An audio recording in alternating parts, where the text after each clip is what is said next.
Welcome and welcome back to my channel কালো মিষ্টি। কেমন আছো তোমরা সবাই? আশা করছি খুব ভালো আছো। আর দেখো সকাল সকাল কত বৃষ্টি পড়ছে। এখন তো বর্ষাকাল, ভীষণই বৃষ্টি হচ্ছে আমাদের এইদিকে। তোমাদের ওইদিকে কিরকম কি হচ্ছে সেটা অবশ্যই জানিও।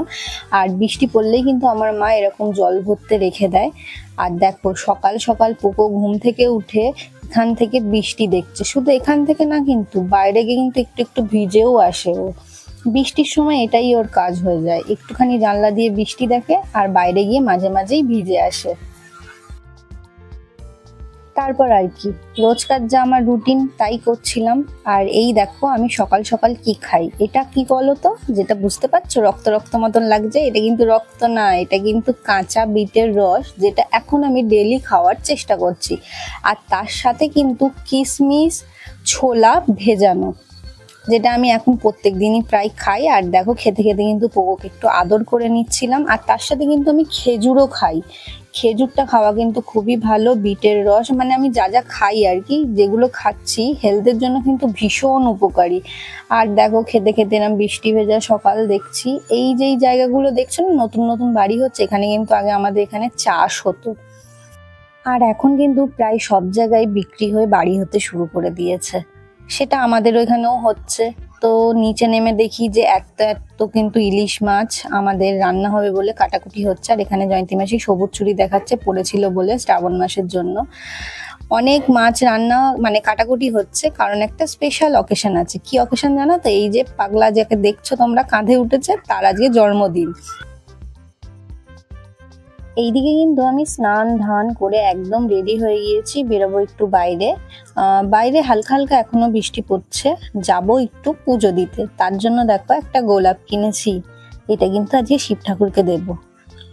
খুবই ইচ্ছায় যে গোলাপ দিয়ে পুজো দেবো, তো এটা দিয়ে আজকে গোলাপ দিয়ে পুজো দেবো। শুধুমাত্র গোলাপ ফুল নয়, আরো অনেক কিছু আছে। আছে মালা, কুচো ফুল, বেলপাতা, ধূপ, মোমবাতি, দই, যা যা দিয়ে আর কি পুজো দেওয়া হয়। তো চলে এসেছি মন্দিরে, এখানেই কিন্তু বাবাকে পুজো দিয়েছি। আর এই যে বাবাকে এত সুন্দর করে কিন্তু সাজিয়েছি।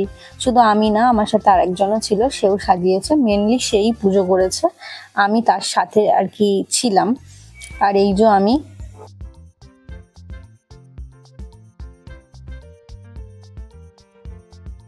বাড়ি ফেরার সময় প্রচন্ড বৃষ্টি হচ্ছিল, তাই বাধ্য হয়ে কিন্তু টোটোতে বাড়ি ফিরি। আর বাড়ি ফিরে দেখি পচা কিন্তু তার লাঞ্চের মানে জন্মদিনের স্পেশাল লাঞ্চ করতে বসে গিয়েছে। এখানে কিন্তু ছিল ভাত, 5 রকমের ভাজা, পাঁপড়, মাছ, মাছের মাথা দিয়ে ডাল, ইলিশ মাছ, মাংস, চাটনি, পায়েস, দই, 5 রকমের মিষ্টি, যেটা যা আর কি হয়। কিন্তু এত কিছুর মধ্যেও পচা কি খেয়েছে জানো? শুধুমাত্র আলু ভাজা আর কুমড়ো ভাজা আর 1 গ্লাস জল, ও শুধুমাত্র এইটুকুনি খেয়েছে, আর কিচ্ছুও খায়নি। আর এখানে কিন্তু বাড়ির সবাই ছিল, বাড়ির জামা প্যান্টেই সবাই ছিল, মোস্টলি নাইটি, শাড়ি, নর্মাল জিনিসে, কারণ সেরকম কিছু একটা করা হয়নি। শুধুমাত্র লাঞ্চ করা মানে দুপুরের খাওয়া দাওয়াটা আর কি করা হয়েছে।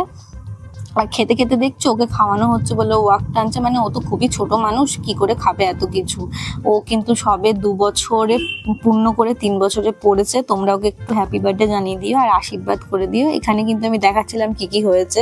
আগেই যেটা বললাম, পায়েস, ভাত, ডাল, মাছ, মাংস, চাটনি, এইসবই হয়েছে। তো এই ছিল আজকের ভিডিও। আশা করবো তোমাদের ভালো লেগেছে। যদি ভালো লাগে অবশ্যই লাইক, কমেন্ট এন্ড শেয়ার করো। আর আমার চ্যানেলে নতুন হয়ে থাকলে চ্যানেলটিকে সাবস্ক্রাইব করে দিও। দেখা হচ্ছে খুব তাড়াতাড়ি অন্য কোনো ভিডিওতে। তোমরা কে কি ভিডিও আমার চ্যানেলে দেখতে চাও বলো, সেরকমই চ্যানেলে আর কি ভিডিও বানানোর চেষ্টা করব। আর একটা বোন আমাকে কমেন্ট করেছে যে সে নাকি মা মনসার যেই মন্দির, যেটা আমি গৌরবদার চ্যানেলে গিয়ে দেখিয়েছি মানে বলেছিলাম, সেই মন্দির দেখাতে চাই। আশা করব এবারের মনসা পুজোর সময় তোমাদের সেই ভিডিও, সেই মন্দির দেখানোর। আশা করবো তোমাদের ভালো লাগবে। তো এখানে কিন্তু আমি পচাকে বলছিলাম একটা হামি দিয়ে যাও, একটা হামি দিয়ে যাও, কিন্তু ও তো এত বদ, ও আসবেই না। যেহেতু খেলনা টেল্লা পেয়েছে, ও আর আসবেই না। তো দেখা হচ্ছে খুব তাড়াতাড়ি অন্য ভিডিওতে। তাদের সময় ভালো থেকো, টাটা, thank you for watching. Har Har Mahadev, জয় শিব শম্ভু, টাটা।